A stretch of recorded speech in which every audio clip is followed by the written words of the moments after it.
Dressing room থেকে বের হয়ে ফটো সেশন যে দিকটায় হবে সেদিকে সবাই যখন হেঁটে আসছিল তখন স্পিন বোলিং কোচ মুস্তাক আহমেদের কাছ থেকে দীক্ষা নিতে দেখা যায় নাসুম আহমেদকে। বিপিএলে খুলনা টাইগার্সের হয়ে ১৩ উইকেট নেয়া এই বাঁহাতি অর্থোডক্স বোলার এইবার জায়গা করে নিয়েছেন চ্যাম্পিয়ন্স ট্রফির স্কোয়াডে।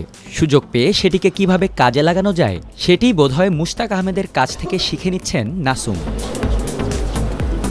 তবে মিরপুরে ফটো সেশনের দিন টাইগারদের সবাই ছিলেন বেশ খোশ মেজাজে। ড্রেসিং রুম থেকে সুটেড বুটেড হয়ে বেশ উচ্ছ্বাসেই ফটো সেশনে যোগ দেন নাজমুল হোসেন শান্তরা।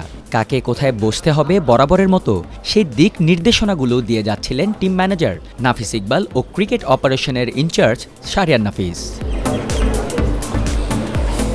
ফটো সেশন শুরুর আগে সহকারী কোচ মোহাম্মদ সালাউদ্দিনের সঙ্গে রসিকতায় মেতে ওঠেন খোদ অধিনায়ক শান্ত। এরপর সালাউদ্দিনের পাশে বসা তাসকিনকে ইশারায় কিছু বলে নিজের জায়গায় গিয়ে বসেন শান্ত।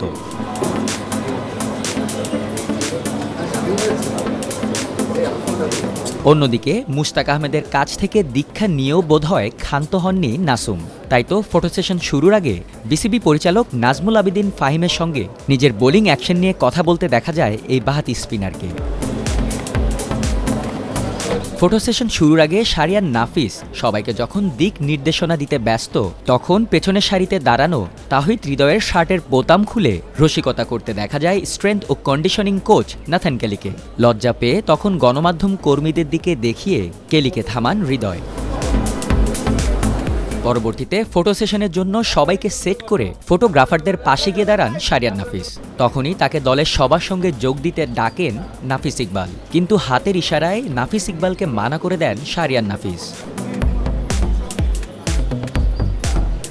চ্যাম্পিয়ন্স ট্রফি খেলতে ১৩ ফেব্রুয়ারি দেশ ছাড়বে বাংলাদেশ জাতীয় ক্রিকেট দল। এর আগে ১২ ফেব্রুয়ারি মিরপুরে হয়ে গেল নাজমুল হোসেন শান্তদের অফিসিয়াল ফটো সেশন। কয়েকটি ধাপে হওয়া এই ফটো সেশনে প্রথমে পুরো দল ও স্টাফদের সঙ্গে ছবি তোলেন বিসিবি সভাপতি ফারুক আহমেদ ও পরিচালক নাজমুল আবদিন ফাহিম। পরের ধাপে ছবি তোলা হয় বিসিবি সভাপতি ও পরিচালককে ছাড়াই। ১৫ সদস্যের বাংলাদেশ দলের সঙ্গে আলাদা আলাদা ছবি তোলেন ফারুক আহমেদ ও নাজমুল আবেদিন ফাহিম। এরপর হাসি মুখে ড্রেসিং রুমের দিকে চলে যান টাইগাররা। সেখানেও সবার আগে ছিলেন অধিনায়ক নাজমুল হোসেন শান্ত।